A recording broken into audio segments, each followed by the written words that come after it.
So welcome to day 3 of the Hodgepodge blanket crochet along. Today we're going to be crocheting this beautifully textured, it looks almost waffly, crocheted square. Now this square uses the Pike stitch, which is an extended single crochet stitch. And it does create the most wonderful texture. It is a little bit squishy, although not as squishy as some of the squares coming up. Now I'm going to use 2 different colours in this square, changing colour every single 3 rows.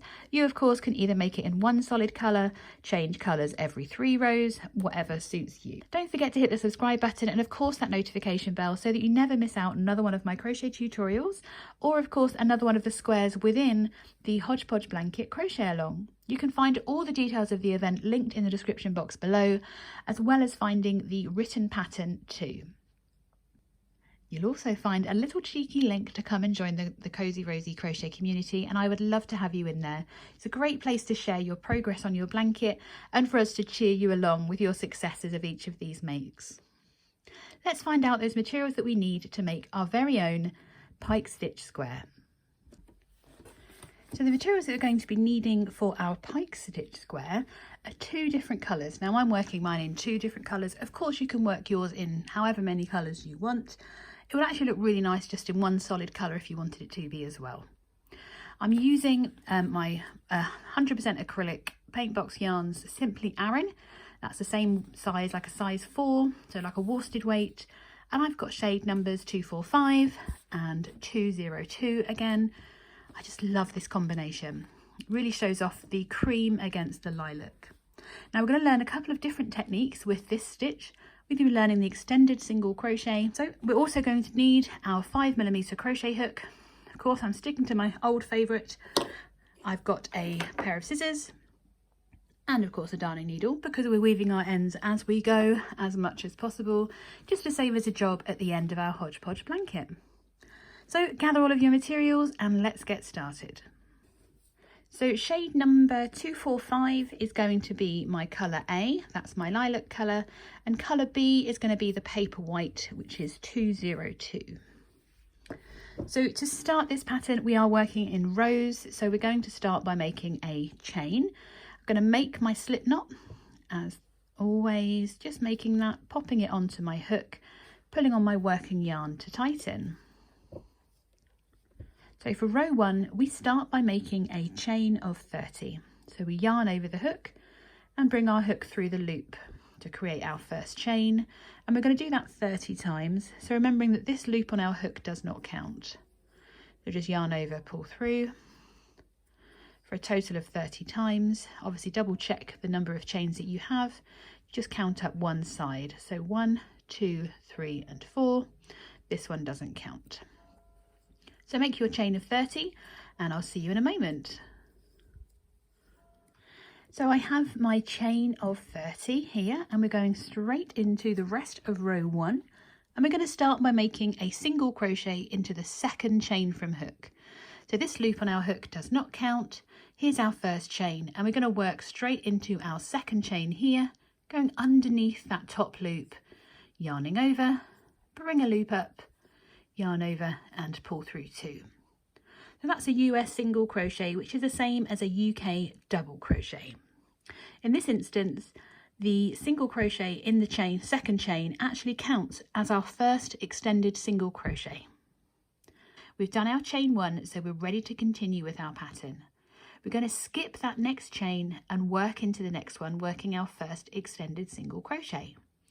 So we insert the hook underneath that top loop, we yarn over, bring our loop up, yarn over, and we're just going to pull through that first loop on our hook.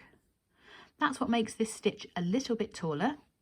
And then we finish off the remainder of that single crochet the same as we do normally. So we yarn over and pull through both loops. We then chain 1. Let's do a couple more of these together. So we're going to skip that next chain, which is what that chain 1 does. It allows us to skip. And then we work the next extended crochet. So we skip, insert our hook under the next chain, yarn over, bring our loop up, yarn over and just pull through that first loop on our hook, yarn over and pull through 2. And we finish with a chain 1. So we're going to repeat that all the way to the end of our chain, and we're going to end our row working our extended single crochet, but we don't need to do the chain one on the last one.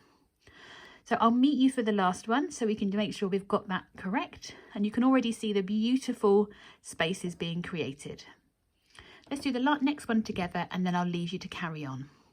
So we skip the next stitch or chain, insert our hook into the next chain, yarn over, bring our loop up, yarn over, pull through that first loop, then yarn over and pull through 2, and then we chain 1, ready to start it all again.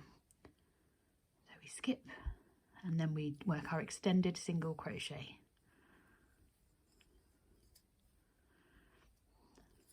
So continue to work all the way down and I'll meet you for that last extended single crochet.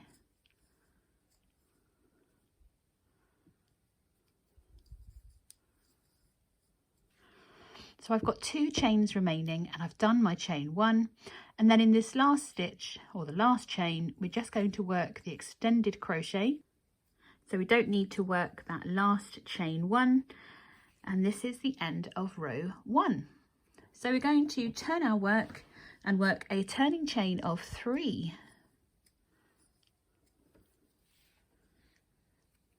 So that chain 3 that we've just worked counts as an extended single crochet and our first chain 1. We need to work out exactly where we're inserting our hook. Now, because this counts as a stitch, we're not going to work into this one, and actually we're going to insert our hook to the side of this vertical chain or vertical line here. Here's the actual main bulk of the stitch, but this hole here is where we're going to insert our hook. So we're going to insert to the side of that vertical line, and then we're ready to work our extended single crochet followed by a chain 1. There's that vertical line, so we're going to insert our hook in between, work the extended crochet and a chain 1, and we just continue that all the way down, working to the side or in between the stitch there, working that extended crochet and a chain 1.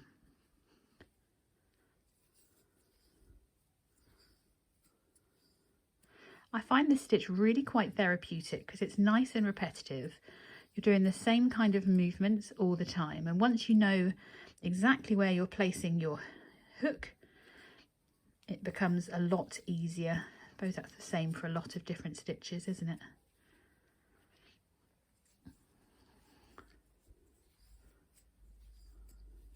So continue to work all the way to the end, and we're just going to work an extended single crochet here, chain 1, and then we're going to work our last extended single in the top of that one. I'll meet you at the end of row 2. So we're working our final extended single crochet in the top of that starting chain of 2. So we have our single crochet here, and we're actually working into the top of that chain 2 from the beginning. So I'm just going to force my hook through there, capturing 2 loops of that, and then working my final extended single crochet. So there we have row 2 of our extended single crochet, and we're going to go straight into row 3. I get rid of that knot in my yarn. There we go. And actually we're just going to repeat row 2. So we work our chain of 3 and we turn, and then because we've got this chain 3 counts as our extended single crochet and our chain 1, we don't work into that space, we're going in between here. So we insert our hook and work that extended crochet and our chain 1, and here's more of that knot. It's not a real one, so I'm just going to gently pull it. I love that sound. And we're ready. So done that chain 1, and we're ready just to continue working down into the space between that vertical bar and the stitch. Not forgetting those chain 1s, which I am very good at forgetting. going to meet you at the end of row 3, just so I know that you're happy where we're working that last extended single crochet on this row, and then I'm going to talk to you about our colour changing. There's lots happening in this square. We've got lots of different techniques being used. So continue working all your extended single crochets, your chain 1 in between that vertical bar and the previous stitch in the row, and I'll see you at the end of this row. So just like we did before, at the end of the row, we've done our final chain 1, and we're going to work our last extended single crochet in the second chain of that original turning chain of 3. We're just inserting our hook under the 2 loops of that second chain, and then we're ready to work that final extended crochet. So at this point we're going to change colour, or at least I'm going to change colour, and I'm going to be working 3 rows in each colour throughout this square. So the easiest way to change colours, there are a number of ways that you can do it. Some people like to change colour before. I have put that in the wrong chain. Let me just see. Oh, I did. I put it into the 3rd one. Let's just go in there first of all. So you can change colours by working the first part of any stitch and stopping here before that last pull through, and then you can just place your new colour over your hook. I'm just kind of holding it in place with my fingers and bringing it through, and then you still get the top of your stitch in the right colour, but then you're ready to start your chain in your new colour. This is my preferred method of changing colours when you're working in rows. As you can see, there's no additional chain 1s or anything in the background, and in fact you've completed your square. You can pull down on the original colour and then you're just ready to start. Let me do that again a little bit closer. So let's imagine we're doing our final stitch before our colour change. So I'm going to find my second chain, not my 3rd, insert my hook, work the first part of my extended crochet, and then stop when I've just got 2 loops remaining to pull through. I'm going to place, there's my tail at the back, my new colour over the hook and bring it through, and just gently pull on the original colour, ready to start row 4. So I'm going to do my chain of 3 and turn my work, and you can see that we've got 2 tails here. Now one is still connected to the ball, which, because we're working in odd rowed colour changes, is not really ideal. Working in odd rows means that you're going to do rows 4, 5 and 6, and the end of row 6 is going to be over here, so you're going to need another strand of your lilac. Now you can of course just fasten, once you're happy that you've done these rows correctly, you've done all your stitch counts, you can just fasten this row off and reattach it over here. So we're going to work the next 3 rows in the pike stitch that we've been doing, the extended single crochets into each stitch, and then we're going to change colour again. So work 3 rows in cream, and then I'll meet you for the next colour change. So I've done my chain 3, and then I'm going to work my first extended single crochet in the first, my chain 1, and continue to work across. So we're doing rows 4, 5 and 6 in cream, or sorry, champagne white, might as well be cream in my opinion. And then I'm going to see you at the end of row 6 where we're going to make our next colour change. So I've reached the final row of my second colour in the pike stitch, and I'm going to get ready to change colours. So I thought I'd do it with you just so you can see again how we do those colour changes. So I'm going to start by leaving a nice long tail in the lilac colour. I'm going to pop that in there for a moment. I'm going to find that second chain to insert my hook to work that last extended single crochet. I want 2 loops please. There we go. So I'm inserting the hook, bringing the loop up, and I'm pulling through to do the extended part, and then I'm changing the colours again. So I'm just going to place that over my hook with the tail yarn at the back of my hook and just bring that through, and then pull on the original colour just to tighten that loop a little, And then we're ready to work that chain 3 to go into the next section. So we're going to work a total of 18 rows. So we've got 1, 2, 3, 4, 5, 6 rows already. So we're going to work 3 more rows of row 2 in the colour 245 before working the next 3 rows in the paper white. Now make sure that you're continuing with the same number of stitches. You should have a total of 15 extended half double crochets along with those 14 chain 1 spaces in between. And we're going to repeat this all the way up to row 18, and we're going to end on colour B. So we've already done our first 6 rows and we need to go all the way up to row number 18.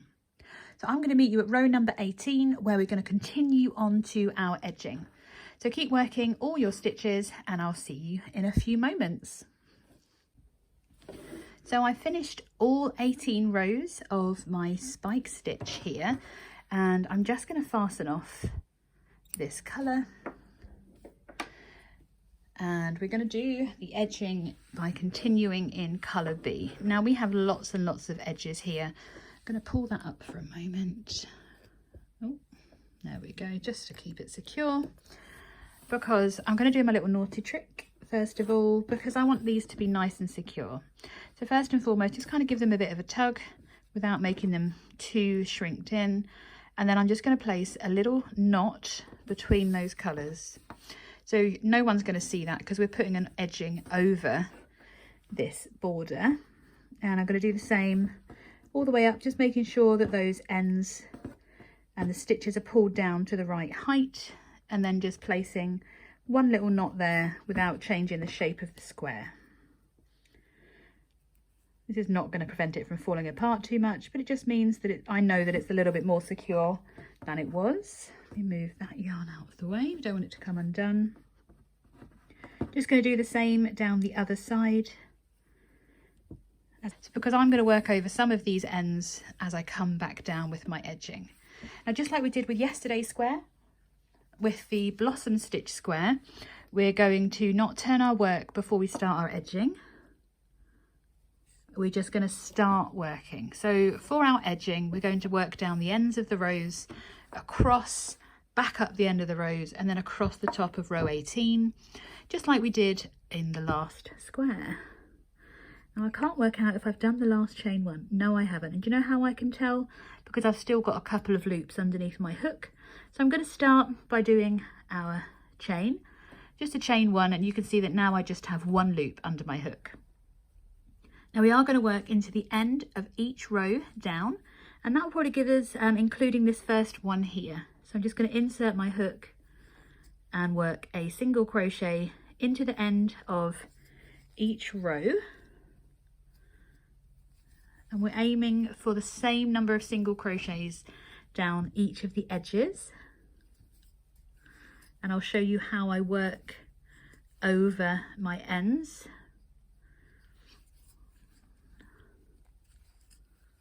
So here they are now. So I'm just going to place my ends along the edge of my square and start completing my single crochets, working over those ends. You might think they look really visible, but that's because you know that they're there. But on both sides, you can barely see that purple colour showing through. I'm still going to weave some of these in properly after I've finished this square, just because it's going to make things extra secure. And I'm just making sure that I work into the end of each row, keeping those stitches not too tight, not distorting the square as I go. So I'm going to move those ones out of the way because we've reached the next lot of ends. So I'm just going to find my working yarn, woven over those ones so they can go out of the way, and then we're just going to continue working over the next 2 ends and continuing to work down the side of the square. So keep going and I'll meet you in this corner ready to work the first corner.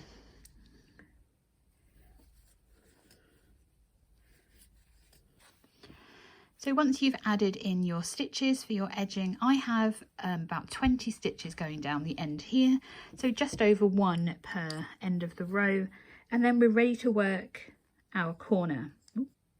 So working on the other side of the first chain, I'm going to insert my hook and work my corner, which is a single crochet, a chain 1 and another single crochet, and then we're going to single crochet all the way across on the other side of the chain, working into the bottom of each stitch and each chain space across.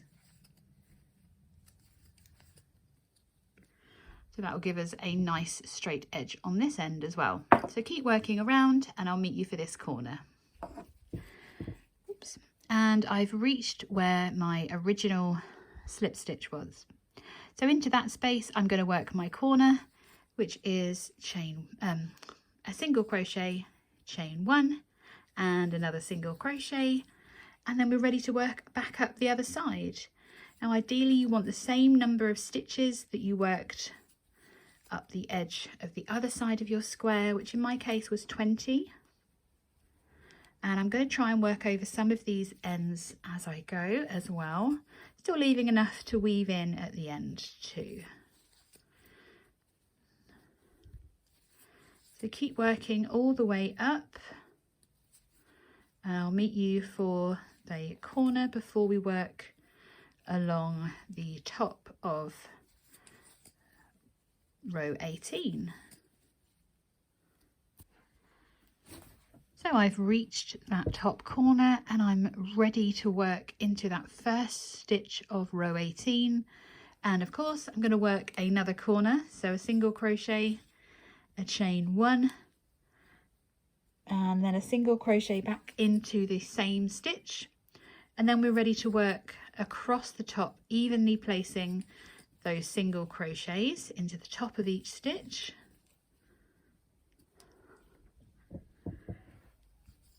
And into each chain 1 space. So keep working across and then we'll be ready to slip stitch to finish this square. So I'm just working my last single crochet into that chain 1 space, and then I'm ready to work the rest of my corner in here as well. So I've worked that last single crochet, I'm going to chain 1, single crochet again, and then finally we're going to slip stitch to the first single crochet that we made to join that round. There's a little chain 1 and then we're ready to fasten off. Now obviously only fasten off if you're happy with how your edging appears, because my square is looking pretty good. Okay, I can see all these ends hanging out of the back, but that's okay. I'm going to weave those in right now, and so should you. I'm always going to encourage you to weave your ends on each of your squares each day, because it's going to save you a job. I keep saying it, I keep repeating myself. But I really hope that you've enjoyed learning how to stitch the extended single crochet. I know that I am a firm fan of this stitch. I love the openness of the fabric. I love that the V's almost look reversed, and I actually like the way the colour changes show as well. Of course, if you haven't already, make sure that you've subscribed to the channel and hit the notification bell so that you don't miss out on tomorrow's square and all the other squares that are included in the Hodgepodge blanket crochet along. Don't forget that I would love to see your completed square, so don't forget that I would love to see your completed square. If you have any questions or queries, don't forget that you could message me, either find me on Instagram or in my Facebook community group, so that we can find out how you're getting on. Join me tomorrow for another crocheted square as part of the Hodgepodge blanket crochet along.